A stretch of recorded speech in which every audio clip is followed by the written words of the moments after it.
Brittany, and you're listening to Tribe Travelers, where we bring you the experiences of families of color living abroad. Today, we are honored to have with us Victoria Childress. Victoria was born and raised in Memphis and relocated to Italy by way of Dallas, Texas. She is a writer, an entrepreneur, and the founder of Girl Go, an international travel organization for teenage girls. She is the mother to one sweet little girl, and she was recently featured on Travel Noir and House Hunters International. Victoria is very active on the virtual Black expat scene, so I'm so excited to hear her story today. Welcome, Victoria. Hi, thank you for having me. Can you tell us more about yourself and how you came about with the decision to move abroad and specifically to move to Italy?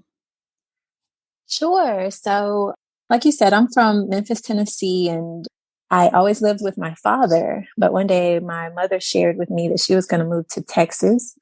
And so I just kind of was inspired to go with her. And that was my first experience, out of my hood. And it was a totally different experience because Texas is very diverse. And that was my first time having an experience that really caused me to expand, to open my mind, to be open to new people and new things, new food, different languages. I finished high school early and decided to go to college early. And one day, just walking down the corridor in my community college, I saw this big sign that said study abroad in Rome. And I had no previous aspirations for studying abroad, especially in Italy, anywhere. It's nothing I had on a vision board or anything I wanted to do. But it just something moved in me to want to inquire about it and want to go. When I landed in Rome, it was just like when I landed in Texas from Memphis, but better, obviously. And the program was study abroad in Rome, but we actually lived in a small town called Orvieto, and it's about an hour north of Rome. And it's actually where I live today. We stayed in a hotel. We occupied the entire hotel as a class, which is about 400 or 500 feet from where I live right now. Okay. Yeah. And I remember going down to the front desk and I wanted some hot water for tea and I didn't know how to say that. And I was like, we were doing charades. I was like, hot, drip, drip, drip, water. And they were just like, what? But I found them to be so welcoming and forgiving, of my ignorance. Mm-hmm. And I just fell in love with it. I was scared, but I was in love at the same time. And, at that point, you're in college. So I was an adult. I was a girl, but I was an adult. And so we had certain periods where we could travel on our own. So I would go on these little weekend trips with some of my classmates. And I even went one weekend to Germany to visit family that I have there. I have a cousin there who had never met his father's side of the family, me and all of us. Wow. Yeah. And I flew up there and I was afraid of, flying in Europe by myself. And I did. And I remember coming back and my teachers and the director, when I walked back to Orvieto with my suitcase from Germany, they was like, you're an international woman now. And I was like, oh, yes, I am. And so, when I got back to Texas after that semester, but before I went, I had this whole 4-year college plan that I wasn't really satisfied with, but I was like, okay, I'll make it work. And when I got back, I was like, I don't want to do any of this. Like, I need to figure out how I can do what I just did for a while. I just want to travel and experience the world. How can I do that? And that's kind of how I just set out on my course to start my own business through a lot of trial and error, but start my own business and just visit initially. I would just come back to Italy every year after my study abroad experience. I came back every year, and initially it would be for 10 days, 2 weeks, and then another 2 weeks the next year. The next year after that would be 1 month. The next year after that would be 2 months. And I would just explore more parts of Italy and build relationships and meet new people. But I also, traveled to other countries just to see, what was out there and what the world offered. But I kept coming back to Italy. And it really wasn't until my daughter was born that I was like, okay, I have to kind of really put down roots here and, provide some stability for her. I can't be a nomad anymore. So yeah. Wow. That's a lovely way to go about it. And what I find similar to someone else that we talked to is that you visited first. Right. And one of the things I tell people who, even if they visited, is that you don't know for sure. I think the expat journey is not it, it's a story, it's an ongoing journey. I don't think it ends once you move, because for me, visiting Rome has always been cool because I was visiting. But when I decided to move, I hated it because I'm no longer in that honeymoon stage of being here for 2 months or 3 months, a finite amount of time, because at that point, everything is great. People cater to you as a tourist. Your living situation is, it's you have tourist status. And so when you move, you're starting to now deal with the government. And you're dealing with utility companies and landlords, and that can make or break your experience. And so even if, a person, they're like, this is where I want to be, I always tell them, pick a landing city. If you know that you love this particular country and you've been to, one or several cities, pick a landing city. Know that you're going to be there for a year, maybe 2, but go explore. Because I know a lot of people who have moved to Italy and their experiences are vastly, completely different from mine because they live in Rome or they live in a big city. I feel like maybe if they would move now, I feel like everybody wouldn't enjoy Orvieto. It is very small and very slow. They observe siesta. People open when they want to open, and it's just, it's probably not for everybody, but, pick that landing city and then know that you're going to go explore and, see what else the rest of the country has to offer. So that you can know if, what's really best, especially if you have a family, especially if children, small children are involved. And so I think obviously in a big metropolitan city like Rome or Florence, Naples or Venice or Milan, prices for a lot of things are going to be higher than they may be, in smaller places or even just outside the city, including, living expenses, rent, or housing prices and stuff like that. I know of a couple of ladies who just moved, because things were too expensive. But if you, again, it goes back to exploring out and trying to get the best of both worlds. You want to be in this country, but you want to be within, certain confines when it comes to your expenses or your budget or whatnot. So you have to be open in that way too. It all may not be in Paris, or London, or, it may be outside of that. Absolutely. Yeah, for sure. Right. It's kind of like, it's just like in the States, you might not be able to live in downtown Los Angeles. Right. I need to, or downtown Manhattan. Maybe I need to live on the outskirts, if I want to live in that state and experience everything that has to offer. So we need to come with the same mindset, living in downtown Cairo is not necessarily where, you might want to live. Being out in the suburbs is probably going to be better. So I can certainly understand that for sure. Okay. And I'm glad you said that the expat life, it's a journey. And that's the key thing. Yes. It's not just you move here and then that's it. Yeah. And part of that journey, like you said, is figuring out exactly what your values are, exactly what for you and your family, what's important for you. What's your vibe? What's your lifestyle? And I'm from a small town like you. I don't like the big city. And so I would probably love Orvieto. But in thinking and trying to decide where you want to go to, like you said, visiting is one thing, and then living there is a totally different thing. And one of our purposes with this podcast is to hear from families who are living and have been living in cities abroad to get the perspective of someone who has lived there, not just a visitor. We're going to live vicariously through you. Yes. Yes.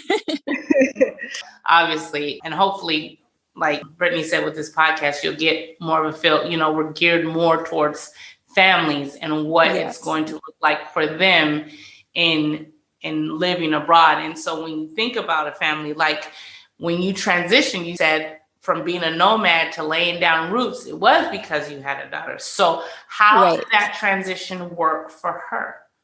Well, she was born here. So it was more of a transition for you than it was for her. Yeah, it was. Yes. She doesn't have an American anything.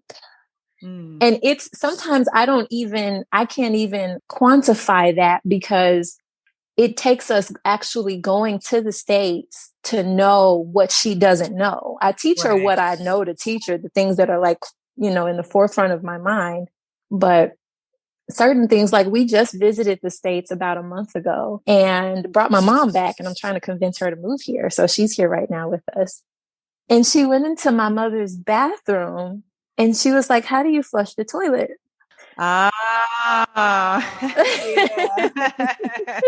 Funny. Because she's used to a button in the wall. Not on the side of the toilet. And so many little things like that. She was really stumped. Yeah. She was like, "Where's the bidet?" I was like, "Oh, okay. Yeah. So let's talk about that." I was like, "Well, here's the flush here," and so I had to go through that and talk to her about that. And to my surprise, because for me, I'm weaning in a way off of Americanization. Like when I first moved here, I would have my mother send me a box of stuff every quarter, cereals that I like and medicines and all of that stuff. And as the years went on, that got less and less and less. And COVID caused me to completely go cold turkey from anything US. And to the point where, so when we visited last month to Texas, we hadn't been there in almost 2 years. And so when I thought I was going to be so excited to go hit up Wendy's and just all of these restaurants, I don't know, Chick-fil-A, all this stuff. Not Wendy's. And Chick-fil-A, okay. Yeah, Wendy's. I wanted a milkshake. So don't even talk about Wendy's. That's even worse. I know. And Whataburger and just all of the yuck. And terrible. And I sat up here and got my daughter a kid's meal. She wasn't having it. She was like, "I want some pasta or some salmon or some calamari or something and some mozzarella balls." She just eats cheese. She just eats, Parmesan or mozzarella just out of the bag. And so awesome. Good life. She didn't eat a lot. Here I am excited to go to the States to eat certain foods or to even have my mom cook, because I'm sick of cooking every day, especially being in COVID, this COVID situation. And she just wasn't eating. And I made a plain pot of spaghetti and she was like, "Oh my God, Mom, this is so good." And I was like, "Really? Oh, okay." And so she was kind of homesick. I was homesick too. I was in the United States homesick. And so the transition hasn't really been for her. It's been for me, having to really buckle down and embrace this Italian lifestyle so that I can share it with her and learn it almost kind of as she's learning it. She's, not even just fluent, but it's almost her second mother tongue because there's a difference. Yeah. And she can speak way better than I can in Italian, because she goes to school and stuff every day. And that was a thing when she was born. I was just dead set on enrolling her in an international school. And it was mainly because it was English speaking, and that was my comfort zone. It didn't have anything to do with her because she's a baby. Right. And so when she turned about 2.5, I let her go to a couple of little classes and then some summer classes. And then when she turned 3, she started to go to preschool. And because it dawned on me that they're kids, they don't really talk anyway. They're just playing. They communicate through play, talk a little bit, but it's really not about those language skills at that point. And so she just went, she had a great time, and she started to pick up on things, pick up on different words. And from about 2.5 to now that she's 4, she's fluent and she's used to Italian things or European things. And it's certain things that I have to tell her, I'm a little darker brown than she is. And so she'll say, "You're darker than I am." And I'm like, because I'll tell her we're Black. And she's like, "But we're not Black." And she's thinking about, the crayon box. Mm-hmm. And she'll say, "Well, this certain person, this certain kid in my class doesn't look like the other kid in my class." And I'm like, "Well, that kid is from Eastern Europe and the other kid is Italian." So yeah, so she's noticing these little different things. She's discovering herself.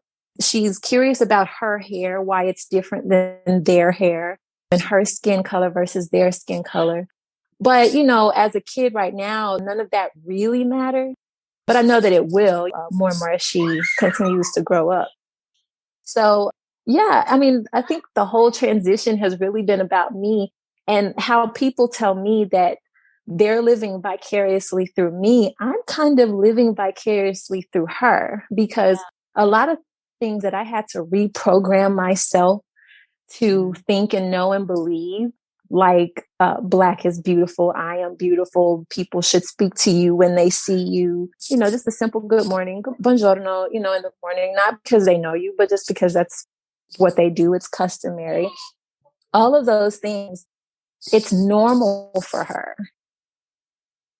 I remember, I think it may have been 2014 or 2015 when I was just like, I'm going to be here. I'm not going to kind of be here, one foot in, one foot out. I'm going to be here. And I was just kind of walking around one day and I just thought about it because somebody said, "Ciao, Bella." And I was like, kids who grow up here, they just hear Bella, Bella, Bella, Bella, Bella all day. Like that's just what they hear.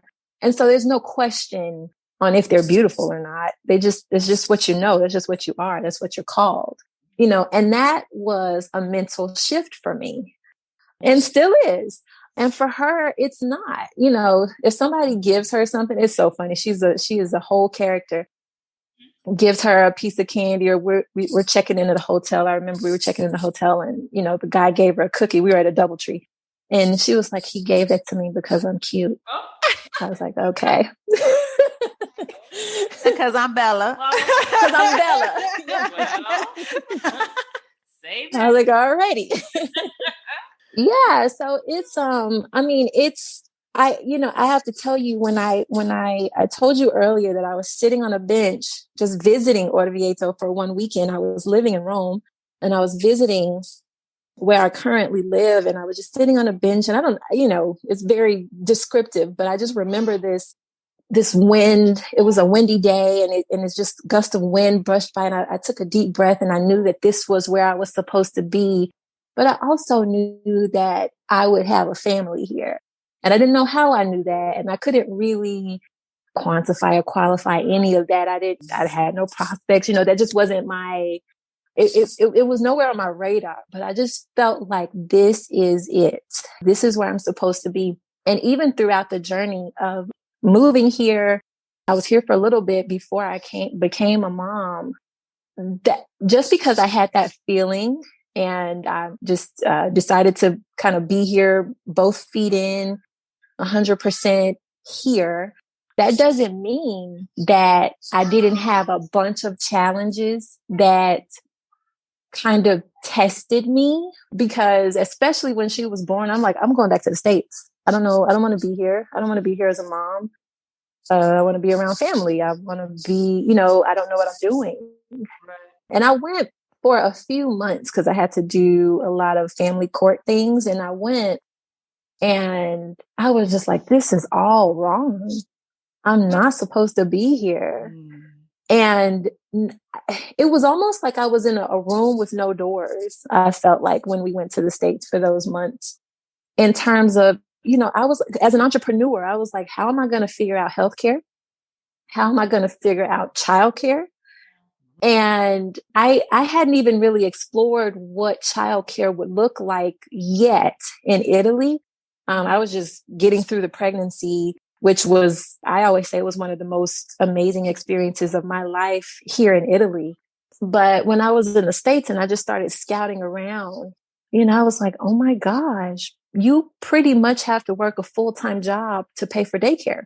Yes. But then I could just stay at home. But then how would I have income? And it was like this maze, this labyrinth. I was like, how am it was all like just a ball of yarn. It was so confusing to me. And I remember a friend of mine here, and that's one of the things I always say when I was just traveling here, visiting, or when I started to come here on a more permanent basis, anytime I left, all of my Italian friends, when are you coming back? What are you doing? What's going on? And I just didn't have people checking for me like that in the States when I left. So that felt good to me. And I remember when we were in the States, a friend of mine who we were pregnant at the same time, she had her son a couple of weeks after I had my daughter. And she was like, when are y'all coming back? When are you coming back? She would, message me like every other week. And she was like, well, I'm looking at some daycares and, I wanted to know what daycare you were looking at. So maybe the babies can go to daycare together. And I was like, well, I hadn't really looked at any daycares. And she was like, well, I'm looking at this particular one. It's not far from our house and not far from where you live. And I think it might be a good fit. My son likes it. And I was like, okay, well, send me the information. And she sent me the information. It was like 190 euros for the month, full time, 5 days, 8 to 4 with food. I was like, what? Wow. Wow. I was like, what's and that's a private school. The public ones are free for daycare, not elementary school, daycare. Amazing. And I was just like, okay. And I was like, well, I know healthcare is pretty much taken care of. And then I was like, okay, so that's childcare. And I know and so I started doing these calculations in my mind, and I was just like, and not just from a monetary stand, but just I didn't feel alive in the States. And I was like, I can't be here because it's going backwards for me. And I was like, I mean, no harm, no offense. We can visit as often as, you guys want, in my family and in her father's family. I was like, I work for myself, so I can, work anywhere there's internet connection.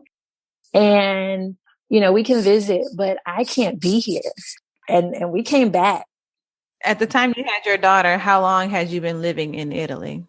I had been here 2.5 years permanently. Yeah. So before then, what I would do from 2010 until 2013, I would be here 6 months at a time. And then I would be in the States 6 months. And then in 2014, I moved here permanently. And then, and she was born at the end of 2016. Which leads me to the question about your visa or your residency. What does that look like in Italy? Victoria mentions in the interview that it takes 10 years to become a permanent resident. That was a slip of the tongue, however, and she would like to clarify for us that it only takes 5 years to become a permanent resident and 10 years to become a citizen. So I initially came here just on tourist visa, which allows you to be here for 3 months within a 6-month period of time. And then I was able to get a working holiday visa, which I don't think exists anymore, but that's how I was able to be here for 6 months at a time. Okay, so the working visa means that you're working for, you're not working for Italy. You're either working for yourself or you're working remotely or whatever, but the visa allows you to come and stay 6 months as a person working remotely. Exactly. Yes. Okay. Because I think I'm starting to see it in other countries now. Now with the whole COVID thing and everything else. Not saying that Italy still has it, but I think it's now becoming more popular with, come work here remotely. Yeah. Well, but I would say that I had to have an Italian contract. So it was only one of many contracts that I had. Yeah. So that particular one that I did 2012 and 2013, I had to have an Italian contract as well. It didn't have to be the only one, like I was only working for one company, but it had to be one that met a certain income threshold. Okay. So there was like, okay, if you're, making this amount and you can show that, because the reason why they require it is that at that point, you're now paying taxes and you're in their national healthcare system. Right. Okay. And so, they want to know that you can sustain yourself and that you're not trying to come here to work full time because they have quotas and they give precedence to actual Italian citizens. Right, of course. Okay. So for someone coming to Italy who's self-employed, a digital nomad, what kind of visa would you be eligible for as far as the healthcare system? How would you be eligible for that? Yeah.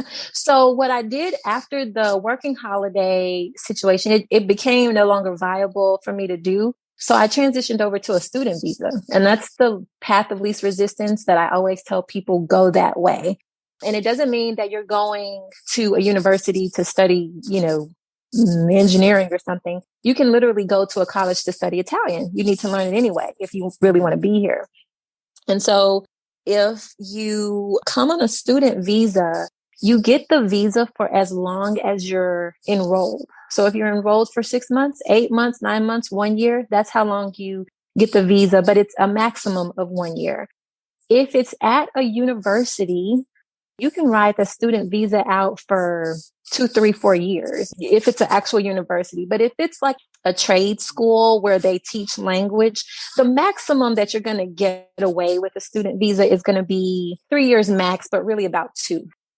What happens with a student visa is, so if you come here on an elective visa, which those rules are changing right now, but originally, the elective visa allowed you to come here. You had to have a certain amount of money in the bank, but then you also in savings, but then you also had to have monthly income. And so this is really for people who have a pension or even like real estate income, but it had to be income that you were not working for. Okay. That it was just residual income. So that's what the elective visa was. The elective visa does not allow you to work.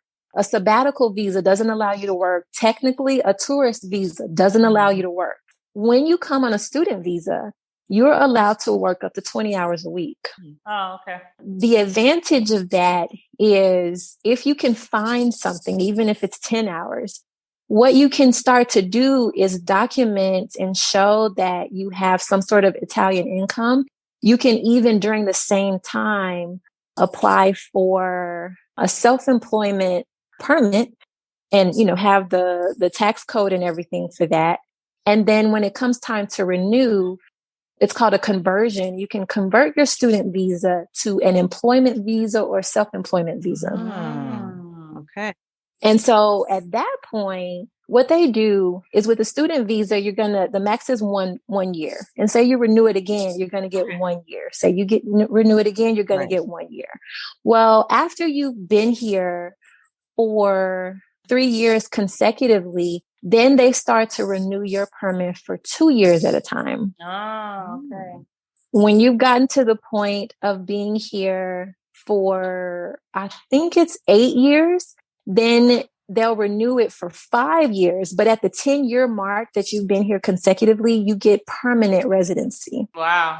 Nice. Yeah. So let's just say you come here as a student for the first year, and then say you do it for the second year. You do the conversion and get a self-employment visa, or I should say permit, or a work permit. You find somebody who wants to hire you, get the contract, and then you can convert your student permit to a work permit. At that point, they would renew it for 1 more year because that would be your 3rd year. And then the next time, you won't have to go back to renew it for another 2 years. So it kind of adds up pretty quickly to get to 10 years, and when you get permanent residency and you get that card, you're good. Right.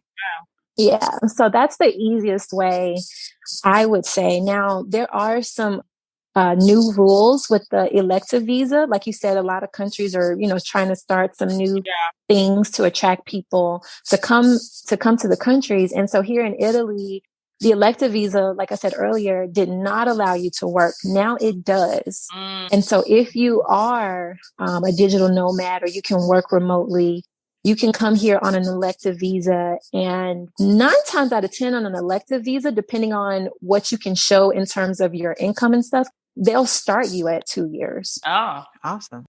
Yeah, they'll start you at 2 years for your permit, and you wouldn't have to go for another 2 years to renew it, just maintain your residency and everything. During this time that you're on a student visa or an election visa or the self-employment visa or permit, do you qualify for healthcare in Italy? Absolutely. Yeah, you qualify for healthcare when you're a student. I was a student when I had my daughter. I was technically a student. So, I mean, I've always worked for myself. So I was working for myself, but I was in school studying Italian. And when you're a student, it's an election. You can elect to have the national health care. And whether you're part-time or full-time, for one person, it was like 250 euros for the year. Wow.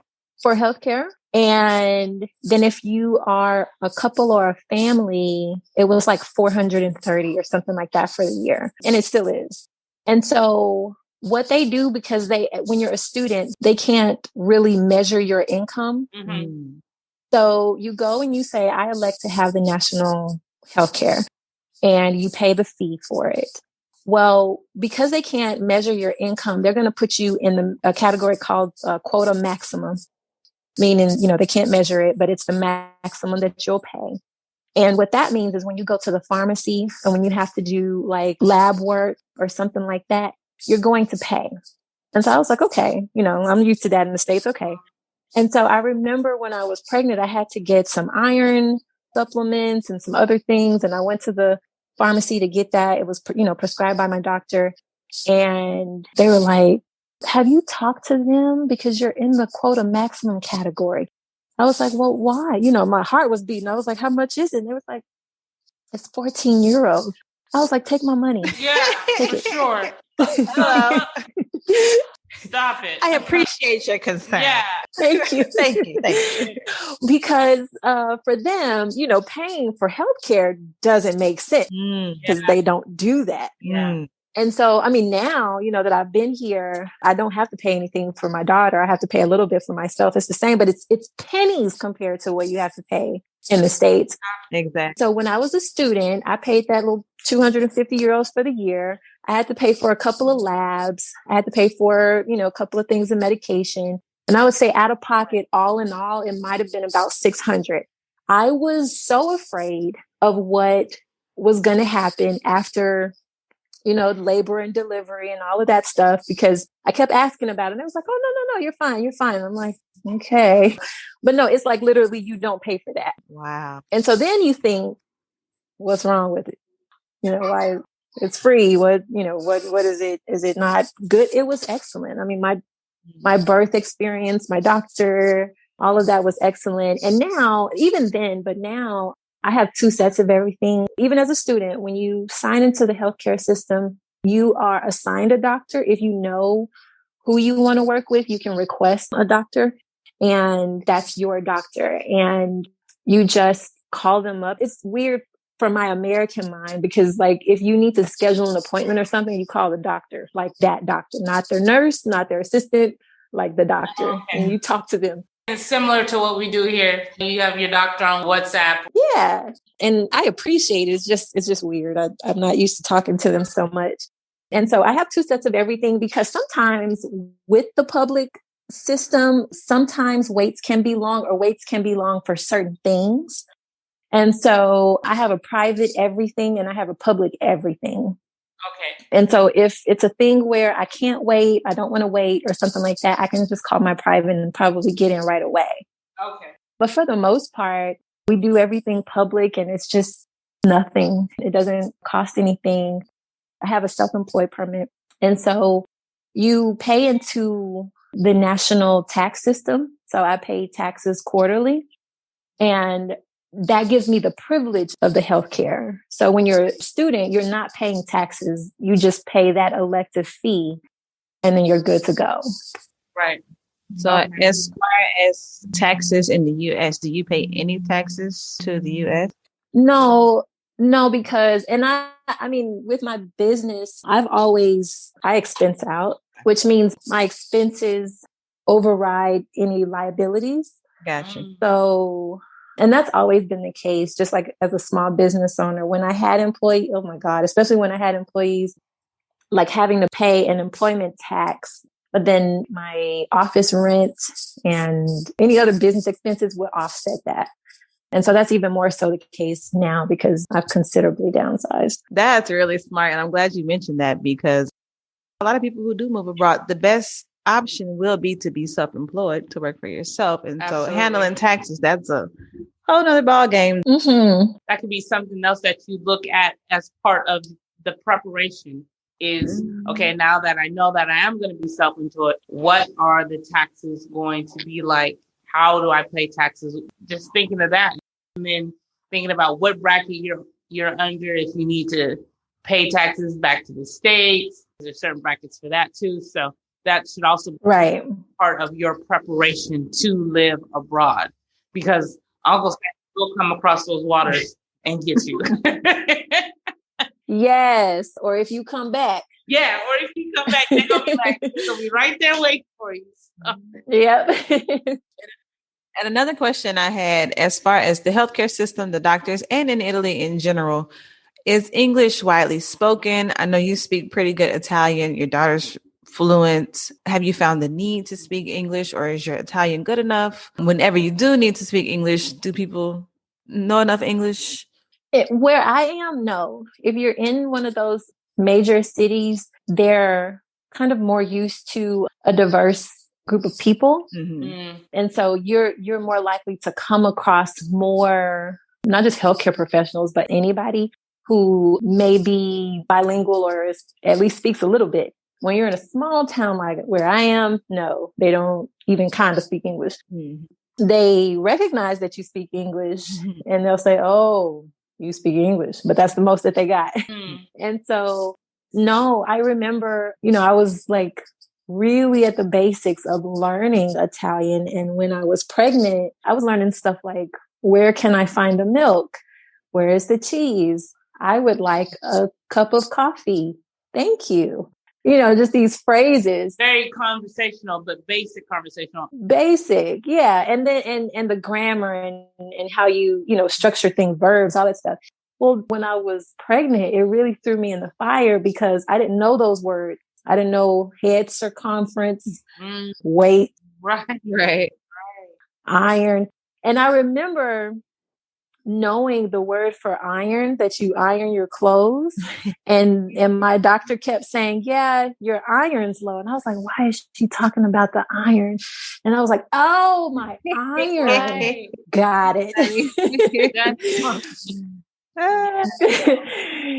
So I remember just thinking, to go outside, I have to really armor up and get ready to go outside, because it's not just going outside. It's going outside and possibly holding a conversation with somebody and I don't know what they're saying or completely know what they're saying, or I'm about to go to this appointment and I don't know what she's talking about or whatever. But, feeling your way through it and just being open to learning. You really have to have an open mind and an adventurous spirit, because on top of everything, pregnancy or being a mother to an infant or toddler, that is what it is in and of itself. But then being an immigrant, because we use the word expat or foreigner, but you're an immigrant. And really the way I identify with it coming from Texas, right, is I know what an immigrant looks like because there are a lot of immigrants coming to Texas. Right. And I know what their experience is like. And I'm always the American, like, oh man, that's messed up. But now I'm in Italy. And some of those things happen, even to me as an American immigrant. You're not exempt all of the time. I mean, sometimes you can go to a government office and you just want to get something simple done. And they may not always be friendly, or they may speak to you in Italian, and they know full well that they can speak English, but they just don't want to that day. And it can be a little bit difficult, but you are in essence an immigrant and a foreigner to that country. And so you can totally have those experiences. It's not getting off the cruise, and it is an immigrant experience at times. Well, that brings up two questions I have. One, what are some of the challenges of living there? And two, as far as the expat community, I know you live in a small town, so there probably aren't that many expats, but y'all are the Americans. Yeah, we're the only ones. No, some other ones here and some British people here. Okay. I mean, have you found that has hindered your experience not having an expat community there with you? Do you feel the need to go to Rome to get some diversity in your system? I never feel the need to go to Rome. Okay. No, my daughter loves Rome though, but and it's so fun. Like, I'm extremely, extremely introvert, probably borderline recluse.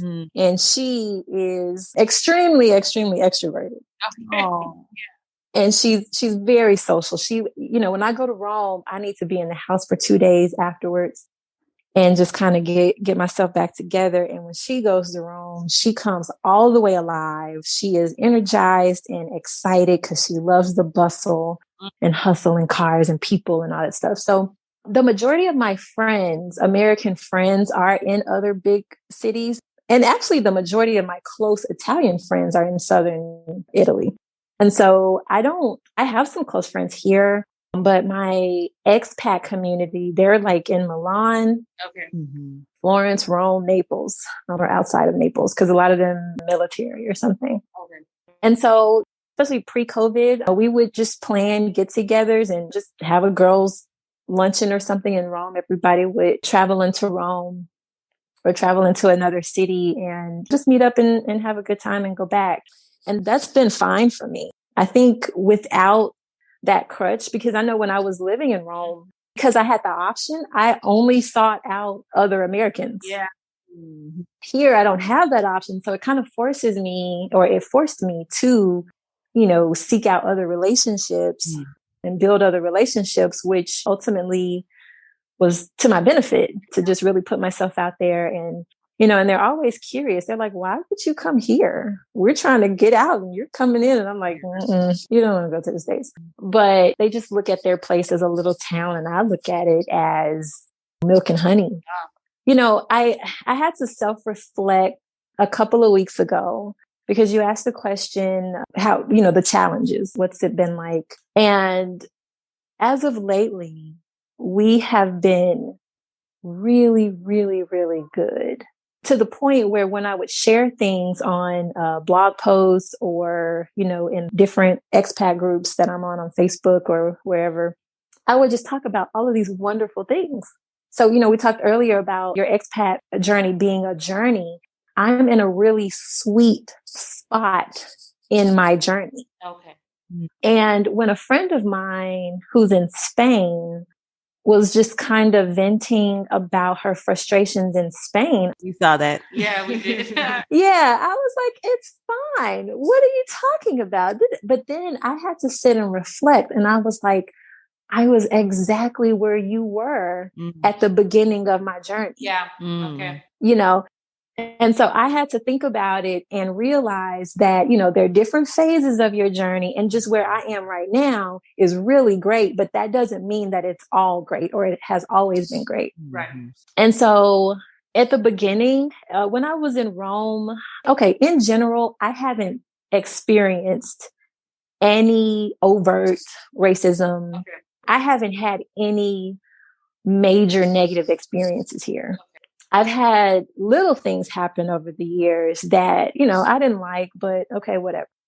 And so when I was in Rome, guys would come up to me and ask what part of Africa I was from, or how much, or where am I going tonight? People have tried to recruit me, things like that. And I was like, I got home one night and I was like, were they trying to recruit me? Stuff goes over my head. I'm just sitting there, having a good time. And I'm like not knowing what's really going on. Yeah. And, so I've had challenges for sure, definitely with really just trying to understand everything. I failed at moving here twice. So, I had that working holiday visa.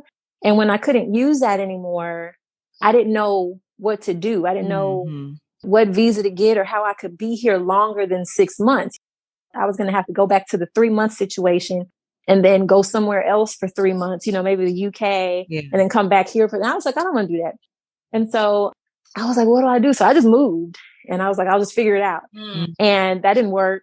It was like, it just didn't work.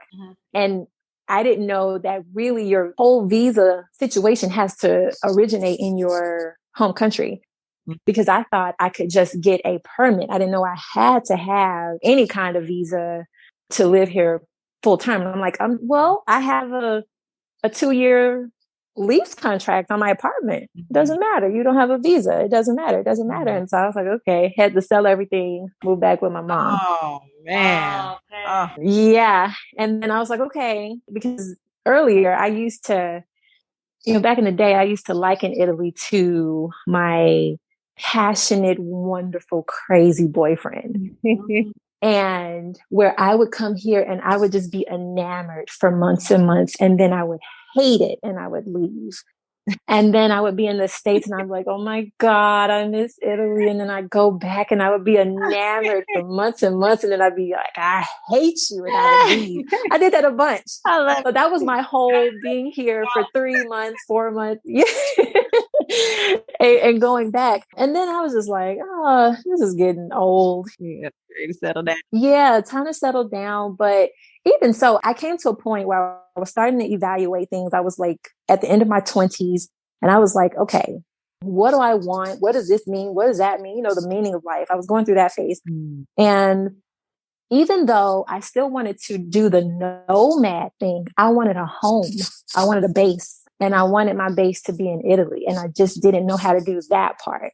And so I was just like, okay, I got to figure it out. I failed the first time, saved up some money, came back and tried again, failed again, went back, had to sell my stuff again. And my mom's like, I have never met anybody who's bought and sold as much furniture as you in a period of 3 years.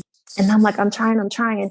And so when I discovered I was pregnant, I was a resident, but I didn't have my visa situation worked out. And so I was just like, well, I don't know what to do. And I'm just going to be here illegally. And right then, like the right people came and, people who I knew and had built relationships with, resident people here in my community, they were like, okay, I know this person, you can go to this person, see if you can work out a contract with them. And then that can get you a working visa or something like that. Then you can transfer it or convert it over to a self-employment visa and And I was like, okay, and so stuff started falling into place, but it was really at the point that I was like both feet in, because I was always 1 foot in, 1 foot out. And so when I was like, I gotta be here and I gotta be here for my kid, like I have to just be somewhere and I don't want to raise my kid in the States. That was my resolution. I was set on that. And I think at that point, that's when stuff started to fall into place, but it was still very difficult dealing with the bureaucracy and thinking I had folders of documents and they would still be like, well, yeah, you need something else. And I would be like, oh my God, I hate this so much. And so when my friend was frustrated about that, I was like, you know what? I remember that part. Yeah. And it's just part of the journey. If you can push through and remember why you came there. Like when I go outside now, if I leave my house and go to like the cliff, we're kind of up on a rock, on a hill. And if I leave and go to the cliff and look out into the valley and the countryside, it's so magical for me. And it makes me remember why, and it never gets old. And so I'm like, this is my why. This is why I have to be here and I have to fight to be here. That is beautiful, because I am jelly just thinking about looking out into the side. when you move there, or if it's temporary, so I'm there for a couple of months or I'm there for a year or what have you. So the apartments are obviously then unfurnished. If you're talking about you're buying and then selling your furniture. Yeah, all of the apartments I would get. I mean, even in Dallas and the same here in Italy, and I just need my own stuff. And so I'm gonna let you and I'm gonna let your listeners in on a little secret. So, and it's not a secret, but people just don't know about it. So if you move somewhere and you need to furnish your place, more than likely there's IKEA somewhere close. And if you furnish your place with IKEA furniture, just take really good care of it and you can return it within a year. It doesn't matter. As long as it's not broken and as long as it's not damaged, you have 365 days to return every single piece for a full refund, a full one. I am so serious. But you know what, though? Because it does say that in the States. It does completely say that in the It does. Now, but you just don't think you can actually do that, but you actually can. And if you have gone through IKEA and you finish and you go downstairs to the warehouse part and you're walking to the checkout and you have that little as is section over there, that's what that is. So do you have to bring your receipt? Yeah. So what you do is when you sign up for the IKEA family, which is, just giving them your email address, you get a little number, you purchase your stuff using that number. And then your receipt is just in their system. So even if you don't have the physical copy, you just give them your IKEA family number and they'll pull it up for you. So you get full refund? A full refund. 100% what do you say? Refund. You just don't want it anymore? You don't have to say anything. They don't even ask. So again, that probably applies to every country, but I promise. I can't imagine that flying here. That is not going to, because I tried to take some curtain rods back that were the incorrect size, and I had opened the package to, and that's how I figured out. Oh no, you opened this, so that. But I know in the States it's different. They take back, So. Well, I would have felt the same way about Italy too, but I just tried it. I just tried it out. So the first year that I tried it, and I mean, I had a whole house full of furniture. What I did was I broke down a couple of things, but I just hired a guy in a big truck and we just put everything back in there and took it to IKEA, and they gave me a store card. With the full value. Okay. And so I was just like, okay, all right, cool. And I actually just sold that card to somebody who needed it here. Okay. Right. So then the next year when I came and that year didn't work out, I was like, I don't feel like, well, actually he didn't answer. So it wasn't that I didn't feel like it. He didn't answer, the guy who had helped me before.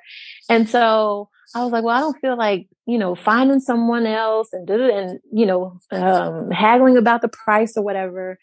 And so I just called them, or I was chatting with them online, and I was like, okay, I know y'all deliver to the house furniture. Do y'all pick up furniture? And she was like, yeah, we can pick it up. You just have to disassemble it yourself. Wow. And I was like, really? And she was like, yeah. And I was like, okay, so when I disassemble it myself and you guys come pick it up, then you just mail me a store card or something. She was like, we can do that, or we can just refund it back to your original form of purchase. I was like, oh, you're going to give me money back? And she was like, yeah. And I was like, what? Wow. Like in Italy, you can, if you go and buy, I don't know, a pair of shoes for your kid or whatever, you're not going to get a refund. Right. You can change it, but they're not going to give you money back. But IKEA, they will give you your money back. Absolutely. Wow. So not only will they come pick it up, they'll pick it up, return it. And then normally for me, it's been like maybe about 2 weeks or so when they get it back in their warehouse, check it out or whatever. And then they refund it back to my credit card. And my mom, she said on my daughter might have been about 2.5. She was like, so did you return your stuff to IKEA? I was like, no. She was like, oh my God. Like to her, that was like, you're staying. You're not, cause I would take my stuff back every year. So when she was one and when she was born and then when she was 1, I would take my stuff back. I was like changing apartments. So just to get like new stuff or new stuff that fit that apartment. But yeah, I was just like, it would come up on, in my mind. I'm like, oh man, I'm coming up on a year. Do I want to keep this or do I want to take it back? And yeah, so I've had my stuff now for like 3.5 years. So I guess I'm staying. You have children, they might mess it up before that 1 year period is over. Yeah. So when she was 1.5 or 2, like a certain sofa I had, she did have a lot of accidents on it. But what I did was I just purchased a new cover. You can change the covers out. And, I was nervous about it, but I was like, well, let me try it. So I purchased the new covers and outfitted the pillows and everything the way they were supposed to be and returned it. And I was just like, I don't know if they're going to do it, and they did. Wow. They accepted it. Wow. Yeah. Amazing. And they'll ask you when you call them to do a return, they'll say, is anything broken? Is it damaged? And I'm like, no. And yeah, wow. I'll take it back. Yeah. So that's a little tidbit. If you're like, moving around or you land somewhere, you're not sure if you're going to be there.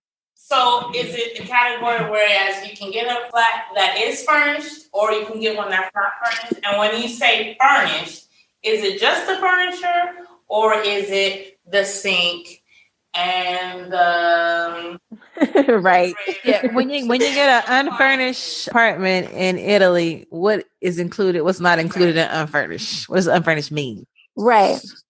So they're changing a little bit.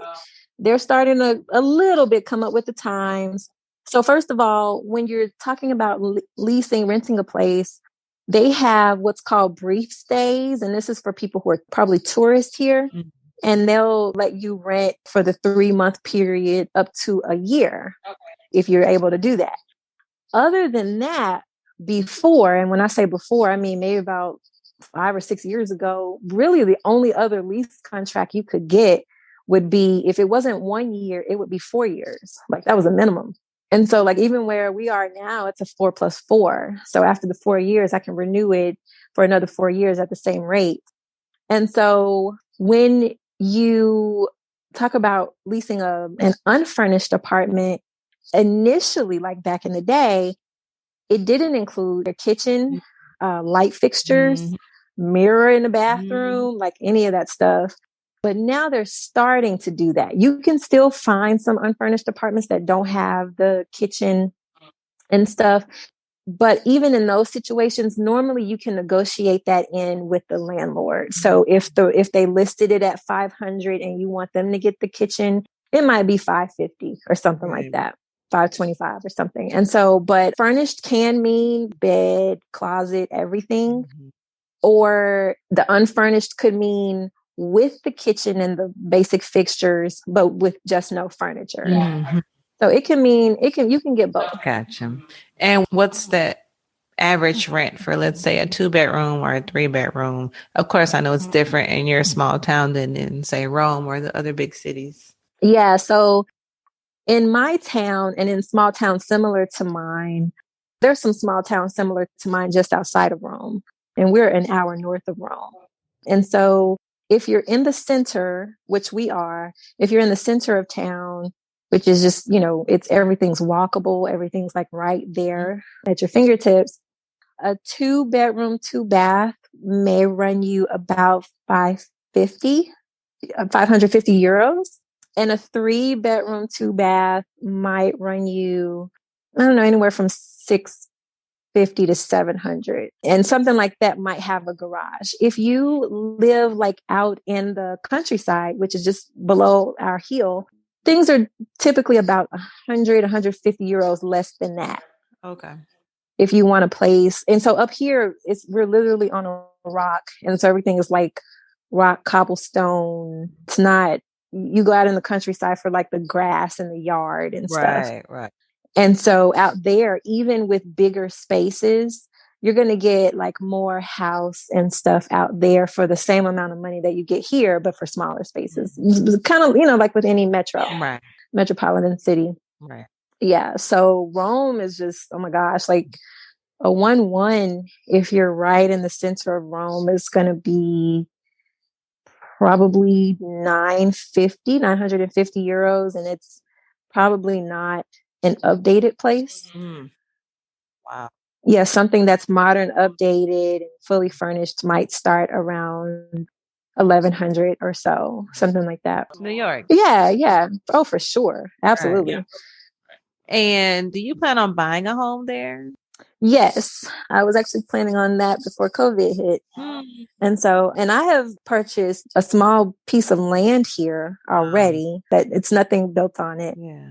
And so we have done that. And I just wanted to do that so that I could start to build up possible collateral whenever we do decide to purchase. So I just bought something that I could afford. I could just buy outright and I didn't want to mortgage it. Right. Yeah, we were looking at it. And then when COVID happened, I was just like, yeah, okay, I'm glad I wasn't too aggressive because my agent was like, you should get it now. But that wouldn't have been a good move. But now with possibly my mother moving here, and I'm even trying to convince my dad to move here. I just feel like it would be better for his health and just well-being. And he should just retire and just chill out. So I want to eventually buy a space that could house us all. Now, as you're bringing your mother on, when you establish your permanent resident, will it then be easier for her to come on as, I don't know. Yeah. So there are two ways to do it. If you're a resident here, you can bring them. And this is what all foreigners here do. They come here, one or two of them, maybe a husband and wife and a kid, or just maybe the husband only, he's working or something like that. And then they add everybody else on what's called a family reunification.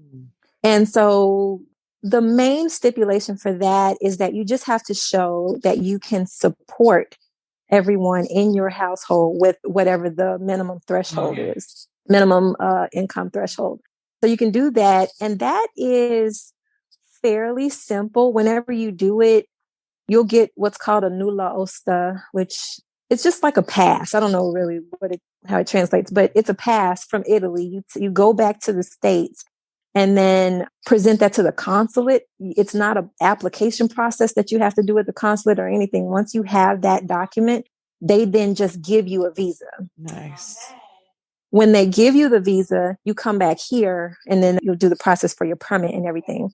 So that's the one way. The other way, now that the elective visa is available for working professionals or for working people, she can come on that too. So that's something we're like deciding what we want to do. But she works remotely, so she can come. And when she comes, even if she's living with me, if she comes as an elective resident, that process is completely on her. It doesn't matter if I can support, my income or anything doesn't matter. They look at her stuff. She does have to go through the consulate, do the application process and all that stuff with them on the state side, and then come over here and do the permit on the side. Okay. But at least, like you said, it may tell you don't have this or you might need that or whatever, but for the most part it's more knowledgeable and straight up. It's not, well, I guess you need this type of interaction when you go to the bureaucracy and sort out your visa. When you do the family reunification? Or just anything. Or just in general dealing with the bureaucracy. Exactly. Are they generally helpful, really trying to help you, or are they just trying to not work and just jerking you around? No, they don't. They don't try to help you at all. No. And, unfortunately, but honestly, and this is what I told my friend who had the post about Spain. I was like, I think this is true there because I've had a few encounters in Spain, but just, as a visitor. But I was like, for here in Italy, you almost have to be a little mean or something to get something done. You can be in there all timid, like, okay, should I do this? Do you need this document? And oh my gosh, I had this one experience where I was trying to get the proper residency documents for my daughter. I'm like, okay, I have her birth certificate. She was born here. I have this, I have that. And they was like, no. So in Italy, you don't get citizenship just because you were born here unless you were born to an Italian parent. So they was like, yeah, well, she was born here, but she's still American. So we need this and this and this from the States. And I was like, gosh, I didn't know that. Wow. I booked a whole trip to the States. I had to get this document from the court, go get it apostilled, get this translate it, send it to the consulate, get their stamp on it. I had to do all of this stuff. And that's really when I realized my immigrant status. Mm-hmm. Because I didn't have, of course, I've never had to deal with anything. And most Americans don't have to deal with stuff like that. But the system that they have set up there, especially in Texas, is not for us. It's from probably Mexican immigrants who want to come there. Right. So it's this whole just loop this and this and this and just, running around having to do this and spend all of this money. And I'm like, oh my gosh, yes. I have never been able to empathize with them in that way like I am right now. Right. And so I did all of that. I came back. I was so proud. I had a binder full of stuff. And I talked to the same woman and I was like, okay, I got everything. And she was like, oh, we don't need that. You're good. You just come over here and do it. And I was like, what? Oh, no. Yeah. And that's how they are. Yeah. That's really how they are. And so I finally just started doing stuff through my attorney here. Okay. And, he's become a family friend. And he was like, no, you didn't need it, but it's good that you had it. Okay. In the future, you may need these documents, but you definitely didn't need it to do what you needed to do for your daughter. And I'm like, okay, well, it wasn't for naught. Yeah. But I went in there a few other times and I have to go in there every time I have to renew, my permit every 2-3 years. So yeah, I've gone in there and she'll just say, yeah, no, can't do this, can't do that or whatever. And, my daughter will be posted up with her iPad and a snack or something because I know I'm about to get to business with them. Right. And then she comes with the BS and I'm like, Nikki, get your S. Let's get this. Let's go. I'm sick of being there. Like, no, ma'am, just calm down. Calm down. Let's see what we can do. But when I just start cussing and stuff, then they're helpful. But when I'm like, but I thought you said, but right. And yeah, so that's what I told my friend. I'm like, you have to be not forceful, but just really stern. Yeah. And if they say that you got to get something, okay, go get it. But, you have to be pretty stern and try to learn the basic phrases that you think you're going to have to say in there before you go in there. And I'll give you a prime example. Now, the same 3 people that work in the immigration office are the same 3 people that have been here for at least 10 years because I've known them this whole time. They know me. I'm the only person that looks like me here. So they know me. And they still trip. So I went in there last week. You have to declare when a person's staying with you. So I had to go declare that my mom was here. Now, the requirement when you come into Italy is that you have to quarantine for 14 days. Oh, okay. Right. Now, we did the COVID tested flight with Delta, and it exempts you from that. But just me being how I am, I still wanted to quarantine. Okay. So we were in the house for 14 days. And so on the 14th day, I went out and went to the station to declare that my mom. Now, the rule is that when a person comes to stay with you, within 2 days, you have to go declare it. Okay.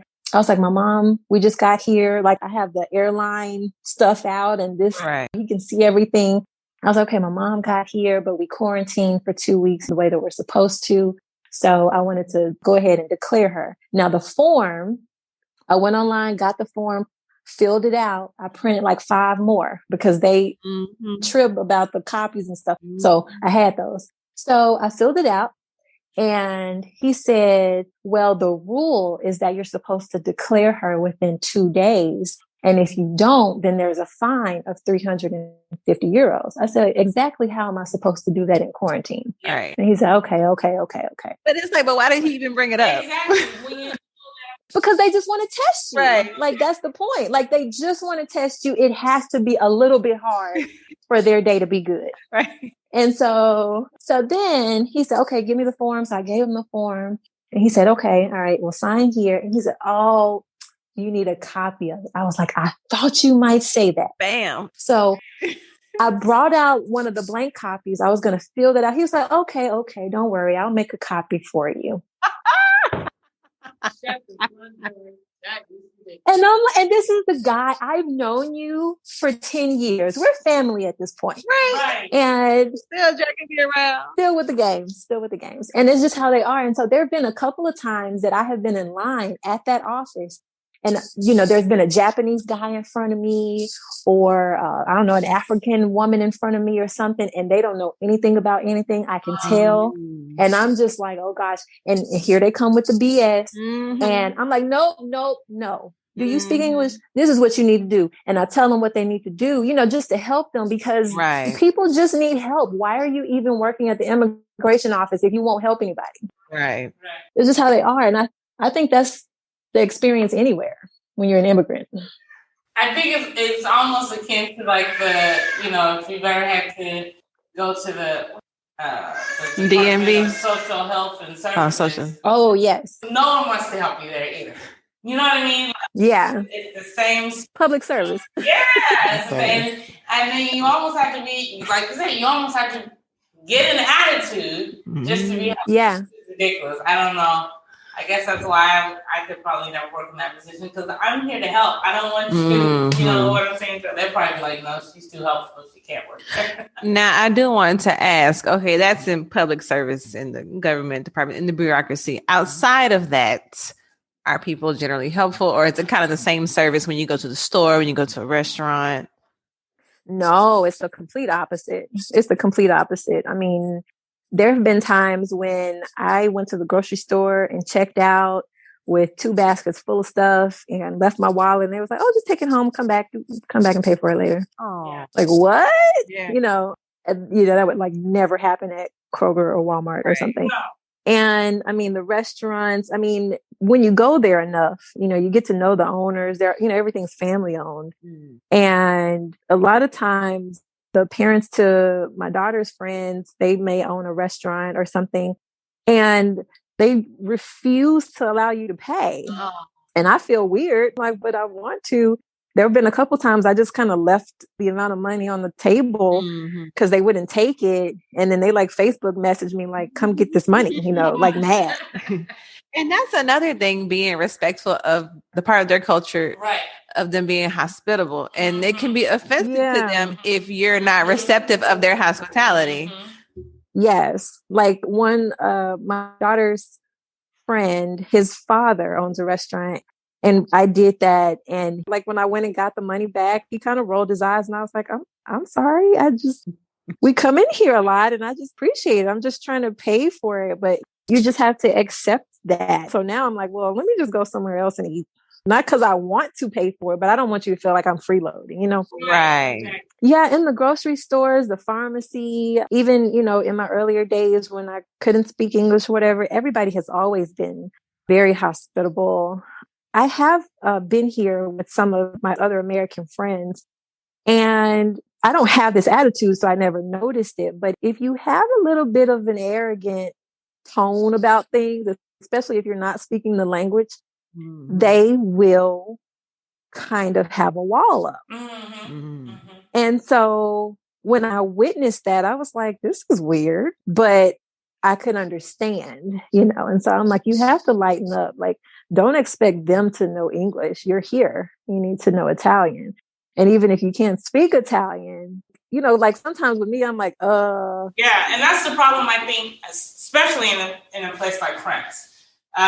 You better speak the language because they can speak English, but they are not going to even attempt to because their mentality is you are coming to France, even if you are figure out how to at least do a simple greeting, at least speak a simple greeting in French, which I think it's a valid point.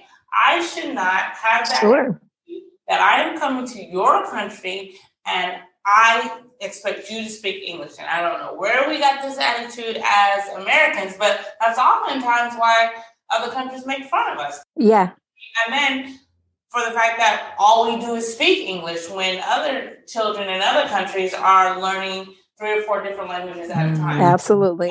Absolutely. I can certainly understand it. And I think being an expat or a tourist or what have you, you need to learn the language. Now, can I say that I speak Arabic fluently? Absolutely not. Right.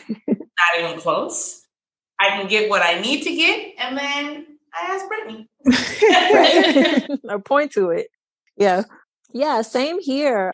I just find that even if you, like you said, some basic things, and be kind of lighthearted about it, be willing to laugh at yourself. That goes a long way. Yes. It goes. Because sometimes I would be like,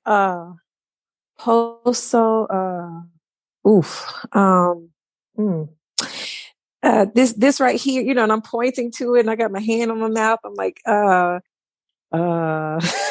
and they're like laughing at me and I'm laughing at myself. And I'm like, you know what I want to say? And they're like, yeah, can you have a glass of wine? I'm like, yes, that right there. Yes, can I have that? And sometimes, yeah, I don't know. Sometimes it hasn't always been that I didn't know the words or the language, but sometimes I'm like more nervous, that maybe I'm saying it wrong or something like that. Having that kind of attitude where, okay, I need you to have grace with me, mercy with me. And they do. I haven't had any experiences where they're just like, and, turn their chin up at me because I didn't know. Yeah. That's awesome. I have another question for you, a twofold question. One, and this is for anybody who's living abroad or living as an immigrant in another country. You are raising a third culture kid. The local culture is not their own per se, but they're not being raised in the culture of their parents. How do you feel about that? How do you feel about her not being around Black people? Do you feel like, as far as her identity, do you have any fears or doubts about her identifying with Black culture, or do you not even care about that? No, it's very, very, very important to me. If she were to get on this podcast right now, you would think that she's from South Memphis because she's really country. She can speak really, quote unquote, proper English, and then she can speak fluent Italian. And so anywhere from, I want to say maybe probably like when she was about 2.5 to 3 years old, I started telling her things about Black. And, some of the television programs that we watched, Black. I have a lot of Black art and artifacts in my house. She knows about, just because she's into dance and music and entertainment, she knows about Maya Angelou and Josephine Baker and Dorothy Dandridge. And so she knows those people. Those people are on my wall. And then what I did was I have a group of girlfriends in Rome and Milan who, Black women. And I just sent them a message one day on Facebook about a year and a half ago. And I was like, can y'all be her aunties? Because she needs other Black women in her life. And they was like, absolutely. Yeah. And so she FaceTimes with them, and pre-COVID, we would do lunch and stuff. And they were even like, if you just want to bring her, one weekend or something, you go to a hotel or something. And I was totally making those plans, and then COVID happened. But, they'll check in and they watch her grow just via social media and then WhatsApp messages and video chatting and stuff. They'll say, hey, can we call Miss Latrice? Can we call Miss Candace? And, and they'll chat for a little bit. And they're all shades of Black, which is important to me. Right. With all kinds of hair and things like that. That was important to me for her to see. And it dawned on me because one day we were on the train and there was an African man on the train, and he had the most beautiful, it was like a yellow orange outfit on, like an African garb. But he was really, really dark, really dark. And he was chewing on a toothpick. And my daughter was like, oh my gosh, that's a Black man. Oh. I was like, you're Black. And she was like, what? She was like, and she looked at herself and she's like, no, I'm not. And I was like, and that's when I knew, okay, I have to like slowly but surely, subliminally and overtly just interject my culture into her life. And so, like I said, through music, through art, through dance. So right now, and I won't say it's a blessing, but because of COVID, a lot of things are online. Yeah. And so every Saturday she does a ballet and an African dance class with the Dance Theater of Harlem. Wow. She does it virtually. And the teacher's Black, and the other girls on there, you can see them all on Zoom. They're all Black. And so she gets to do that. So you have to be intentional about it. Right. And even in the food, some of the foods I cook, it's not all Italian. Yeah. So I make sure that she knows in that way. And I have pictures of our family up. The screensaver that comes up on our Apple TV is Black image. I intentionally do things like that of us, of family, and then of other figures that I admire. So when it's on idle or on standby, those pictures will pop up. Like all of those little things so that it's not foreign to her and she knows who she is and part of where she's come from. Right, right. And then also, I know she's young, she's only 4, but what are your plans for her for school? Do you plan on her going to an Italian speaking school or an English speaking school? And then after secondary education? I mean, I know you don't know, but do you foresee her going back to the States to go to college? No, I don't foresee that at all. And I don't think she would want to. Mm-hmm. You know, the only time she would tell me, I was kind of in a confused period for a little bit last year, but she would say, I want to go to Texas. I want to go to Texas. I want to go, all the time. I'm like, oh my God, like why? And it was really that she wanted my mom. She wanted her grandmother. Right. So, right. And I think I told you on the message, she's just like, Granny, why are you here? I'm not here. There are no Nikki's in Texas. I'm in Italy. You need to be in Italy.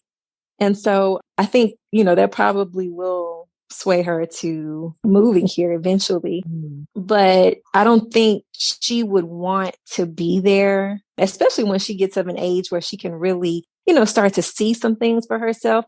I'll let her go. Her father's in the States. I'll let her go and she's going to be there with the food situation and and the life. I mean, here to socialize, you go outside. You go outside. Everybody's outside. You take walks. It's called passeggiata. It's a thing. And you go walk. You walk with your family. You get an ice cream. You stop and talk to people. The kids are playing in the piazza. They're playing games, blowing bubbles and riding bikes. And so it's a certain life. And I know that when we were visiting last month, she missed it. And I said, do you miss Italy? And she was like, well, but I want to be with Granny. I said, okay, let's just say Granny was in Italy. Do you miss Italy? She was like, yes, Mommy. Yes, I want to go back. And I figured out that's really what it was. So her school now, it's pre-K. It's Italian. It's completely Italian. They don't speak English at all.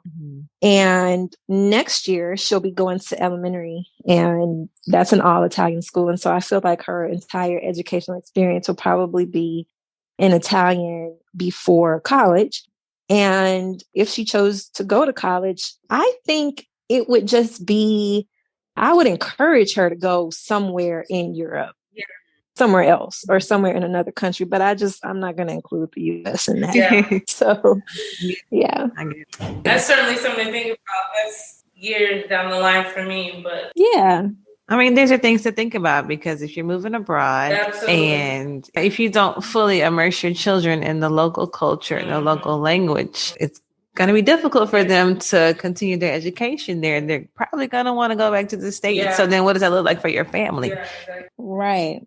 I mean, and I think even if they're not, small kids, it's a no-brainer, put them in the local school because at that age, they can learn 2 or 3 different languages at the same time, like it's nothing. Right.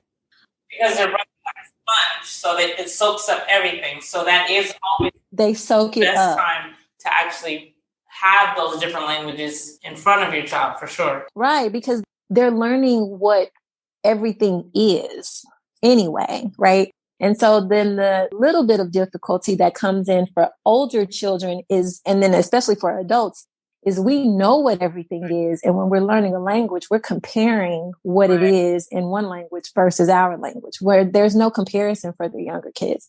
But even for older children, they still have an open enough mind, an impressionable mind where they can learn. And I would still say there are advantages, I think, to the international schools. I toured a few of them because I think it's beneficial to be around students from all kinds. These are people who are maybe in the military or they're just a foreign national working here. And these are people from Germany, Australia, the UAE, from everywhere. And your kids are growing up with them. So to have that experience where they're experiencing these different people from all the different places that they're from, I think is advantageous. Normally in the international schools, you're learning one or two additional languages as well. But I honestly don't think the cost is worth it for what you can get out of the public system, especially, and I mean, really most other educational systems in the world. I'm not even trying to be biased, is better than the States in that it can be pretty quality, very, very quality education. And they're learning the local language just because they have no choice to, but to learn it because the teachers are speaking it, the other kids are speaking it, so they're just going to pick it up. But then it's not just the language. They're learning customs. Mm-hmm. My daughter was like, she did a prayer before dinner one time, and it was like it was the Maria, Spirit, Santos, all of that. And I was just like, oh, okay. Oh, wow. That's cool. Interesting. Interesting. And so they're learning that. And then she learns what she learns from me. I do her English lessons at home. And then our babysitter was from Venezuela. Because of COVID, she hasn't come that much, but she was from Venezuela. So she was learning Spanish. Interesting. Yeah. And that was like intentional. It was between her and this Japanese lady, because I'm just like, however she can kind of pick up on different cultures and different languages, I'm down. And so I think there are advantages for sure to international school, but I think if you can get them in the local schools, more than anything, it's a learning curve for you, the adult, than it is for them. They're going to adapt because that's just what they do. Mm-hmm. Well, that was a wonderful perspective. And I mean, our experience here in Egypt, it's different. It's very different. But I appreciate hearing that experience in Italy, that the public schools are good quality and that your child is thriving in that system so far. So that's also you think about when you are moving, is where you are moving, is it more developed or is it less? Mm-hmm. Because those are some of the things to consider with, like you said, educational wise. Yeah. And I said this in a post, and I said this on another, it was in our Clubhouse chat. It can come all the way down to your city. We talk about country in terms of where you want to move, what country do you want to move? But from the bureaucracy to the school system to how people, like you were asking earlier, just how people treat you at the grocery store or the pharmacy or whatever, it can be vastly different from one city to another. One thing that I haven't experienced the school system in Rome, and I think that it's all generally good, but I have experienced bureaucracy in Rome and like going to different government offices. And because it's such a large city, they're servicing 10 times the amount of people that the offices are servicing here. Mm-hmm. That matters when it comes to if they're even going to try to help you. Absolutely. They don't generally help you in the immigration office, but if they're going to try to help you a little bit, and then how long the lines are. And that can matter because it can be days and days before you can really get something that you need to get done before you can get it done when you're in a larger city, because there's so many people trying to do the exact same thing that you're doing. Because I'm in a smaller place, that's cut down. And because I'm in a smaller place where literally everybody knows everybody, there's just a certain quality to things, to restaurants, because everything's family owned. Everybody knows everybody. To the education, the teacher, is probably this person who owns this restaurant over here, their daughter. And we go to that restaurant all the time. And then we go to the school all the time. And so everybody knows everybody. And there's just a general quality to things. Mm-hmm. Whereas when you're in a bigger city, things can just be pretty commercial and not so much of a personal touch. And so that's why I feel like even if you are a city person, if you're moving as a family, just so that everybody can get their bearings and understand the pace of the country and really, just get their foot down in the place, I would say move you don't have to be in a small country, place like where I am, but move outside of the city so that, if you need to go to certain offices or even just something simple like getting your lights turned on or getting your cell phone service, you can go somewhere where you have a real neighborhood. People can recognize your face. And so then they kind of know you. They'll help you a little bit better, things like that. That makes a huge difference. Absolutely. Yeah, that's a very good point. It's even more important when you're in a foreign country, like you said. I mean, it's important in general, but it's even more important. Absolutely. Especially the remembering of the face, because you do stand out. So they do typically remember you more. And I could say that actually that's helped just in the smaller neighborhoods and living in Cairo, that does make a difference. For sure. Yeah. All right. Well, we are going to end here. I appreciate it so much. I learned so much information. You have given us such great insight. I want to move tomorrow to Italy. Like my bag now. Absolutely. No, it was my pleasure, ladies. I really revel in being able to share my experiences, especially with other Black women and Black families, because I think in a journey to trying to search and find your place, in the world, it's a big world out there. Having, all of these little tidbits of information and insight, stuff you can't Google. Right. It really helps us. And I'm about helping us. Absolutely. Okay. Well, tell Nick, thank you for letting us borrow you for 2 hours. I will, because she's about to bang my door down. Mine was banging on my door too. Thank you. Thank you for listening to Tribe Travelers. If you like what you heard, join the Facebook group and interact with other families of color living abroad. You can find links to our guest platforms as well as our platforms in the show notes. If you'd like to be a part of the show, email us at tribetravelerspodcast@gmail.com.